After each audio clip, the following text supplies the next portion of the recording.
पिंपरी चिंचवडमधील मोरवाडी परिसरात एका क्षुल्लक कारणावरून झालेल्या वादाने हिंसक वळण घेतल्याची धक्कादायक घटना समोर आली आहे। लिफ्टमधील शू रॅकवर थुंकल्याच्या कारणावरून झालेल्या वादातून एका पती-पत्नीवर चाकूने जीवघेणा हल्ला करण्यात आला।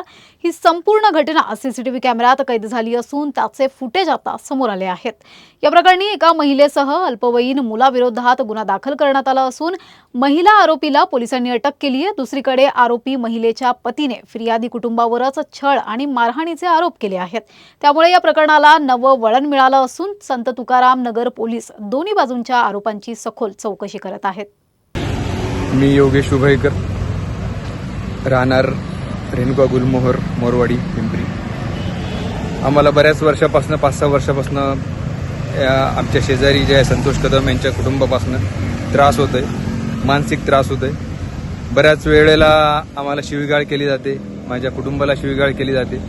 माझ्या छोट्या 7 वर्षाच्या मुलीला आणि 16 वर्षाच्या मुलाला बरेचदा शिवीगाळ केली जाते। माझ्या मिसेसला पण शिवीगाळ केली जाते। याच्यामुळे आम्ही बराच त्रस्त झालेलो आहे।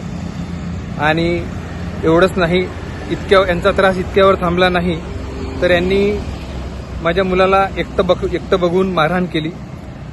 सर्व कुटुंबाने 4ही लोकांनी माझ्या 16 वर्षाच्या मुलाला मारहाण केली आणि त्याला घरामध्ये घेऊन जाऊन जीवे मारण्याचा प्रयत्न केला गेला।